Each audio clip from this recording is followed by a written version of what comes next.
आज का दिन भी निकल गया। कल तो शायद अजीत की चिट्ठी आनी चाहिए। चिट्ठी आए भी कैसे? 10 दिन से तो पोस्टल विभाग की हड़ताल चल रही है। डाकखाने में तो चिट्ठियों के अंबार लग गए होंगे। किसी समय है जो उन्हें निपटाकर लोगों तक पहुंचा सके, और समय हो भी तो जरूरत किसे है? उनका तो बेटा विदेश में बैठा नहीं है जो उन्हें माँ का दर्द समझ आए। कुंती बुआ बड़बड़ा रही थी। श्यामल फूफा जी उनका बड़बड़ाना सुने जा रहे थे। ये कोई आज की बात तो है नहीं और ना ही कोई नई बात है। जानते थे कि गुजरे 15 वर्षों में मुश्किल से ही शायद अजीत के पत्र कभी कभार आते हैं। इतने वर्षों से कुंती बुआ और श्यामल फूफा जी को देख रही हूं। हमारे घरों के बीच दीवार नहीं है, एक दरवाजा है। अच्छी तरह याद है अजीत को जब विदेश की फेलोशिप मिली थी तब भी बुआ ने कितना फैल मचाया था। बुआ अजीत पर बरस रही थी। नहीं जाने दूंगी तुझे समुंदर के पार। आखिर अपने देश में क्या पढ़ाई और नौकरियों की कमी है जो समुंदर पार कोसों दूर जाना चाहता है? अरे, बूढ़े बुढ़िया की लाश पड़ी मिलेगी, उन्हें कंधा भी पड़ोसियों का ही मिलेगा। तू तो मुखाग्नि देने भी नहीं पहुंच पाएगा। बीमारी हारी की तो उम्मीद ही छोड़ दे। बोलते बोलते बुआ की आवाज हिचकियों में दब कर रह गई थी। फूफा बुआ को समझा रहे थे, देखो, बच्चे का भविष्य जिसमें अच्छा है उसी में खुश रहो।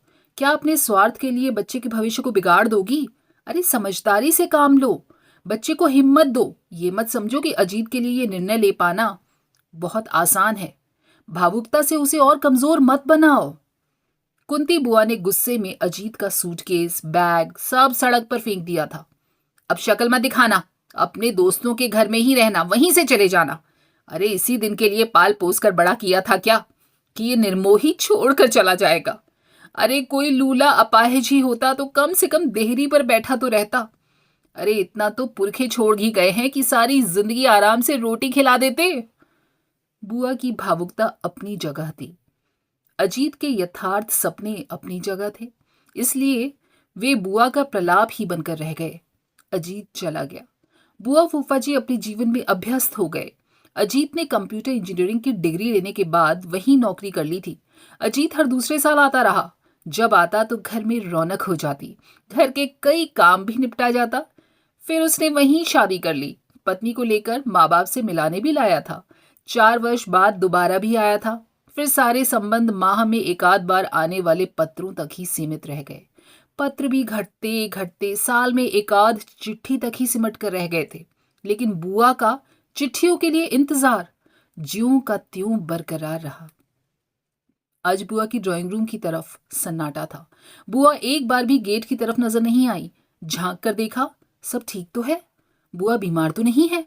बुआ की तबीयत तो ठीक है। लेकिन बुआ रसोई घर में अपने काम में मगन थी। सोचा, चलो ठीक है, इतना ध्यान बटा हुआ है कि उन्हें समय की भी सुध-बुध नहीं रही। काम समेटते समेटते 11 बज गए थे, लेकिन बुआ ने बैठने का नाम ही नहीं लिया था। इन 15 वर्षों में शायद ही बुआ को कभी रुच कर रसोई परोसते हुए पकाते हुए देखा था। एकाएक तो डर भी गए, कहीं बुआ के दिमाग पर बेटे का बिछोह कुछ बैठ तो नहीं गया।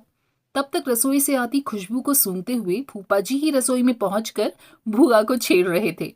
अरे भाई, क्या बात है? आज तो ऐसे चहकती फिर रही हो कि अजीत की चिट्ठी नहीं, अजीत खुद आ गया हो। क्या बात है? कोई फोन या कोई शुभ समाचार आया है क्या? अरे भाई, हमें भी तो पता चले। सुबह से तुमने एक बार भी पोस्टमैन के लिए नहीं झांका? फूफा जी की इस चुहल पर एक बार तो बुआ अंदर तक सूख गई, लेकिन लगा कि आज उन्हें उनकी ये चुहल भी अच्छी लग रही थी। आज बुआ की आंखों में मानो फूफा जी के लिए दुनिया जहान का प्यार उमड़ आया था। अपनी सारी पीड़ा को जैसे झाड़ती हुई उसी चहक से बोली, अरे, अपने बेटे के लिए नहीं, सास के बेटे के लिए उसकी पसंद के पकवान बना रही हूँ। कितने साल गुजर गए, पसंद का खाना ही नहीं बनाया। त्योहार कब आए कब चले गए पता ही नहीं लगता। हम तो आपस में हंसना ही भूल गए। अपने बेटे के मोह में बस अंधी ही रही। उसकी ममता में उसके बाप को भी उसका दुश्मन समझती रही। बस सारी उम्र इसी यतन में लगी रही कि बेटे को खरोंच भी ना आ जाए। पिता के कठोर अनुशासन से भी बचाने में ही लगी रहती। बेशक बेटे का ही नुकसान हो जाए, आज उस बेटे के पास माँ को याद करने के लिए चंद मिनट भी नहीं है। अरे, अपने बेटे से तो सास का बेटा अच्छा है। सास के बेटे को रिश्ते के दर्द का तो एहसास है। अरे, बुढ़ापे में भी मुंह देखते रहते हो, खांसी भी आ जाए तो उठकर बैठ जाते हो। अपने बेटे से अच्छा तो मेरा सास का बेटा है, जिसने कभी किसी बात का बुरा नहीं माना, यहाँ तक कि अपनी पीड़ा तक को मुझसे छिपा कर रखते हैं। अपने उन घावों को तुमने भुला दिया जो अंदर ही अंदर रिस रहे हैं। कितने सालों से एक मुखौटा लगाए घूम रहे हो। अपने बेटे के प्यार में अंधी मैं सास के उस बेटे को प्यार देने में भी कंजूस बन गई। मानो प्यार पर बस पूरा हक सिर्फ अजीत का ही समझती रही।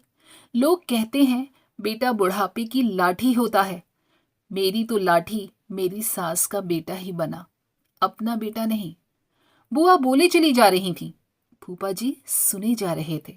फूफा जी अखबार में मुंह छिपाए शायद पहली बार आने वाले आंसुओं को अपने गालों पर महसूस कर रहे थे। एक बार भी उन्होंने कहीं कुछ नहीं टोका। वे खुश थे कि आज उनकी कुंती का मोह भंग हो गया और वे चाह रहे थे कि उसकी अंदर की सारी भड़ास निकल जाए। कुंती निश्चल शांत थी। दोनों साथ बैठकर केवल खाने का स्वाद ही नहीं ले रहे थे, एक दूसरे के प्रति अपने अव्यक्त प्रेम के बीच के सारे पर्दों को धीरे से किनारे कर रहे थे। दोस्तों, कैसी लगी ये खूबसूरत कहानी? उम्मीद है पसंद आई होगी, तो कमेंट करके बताइएगा।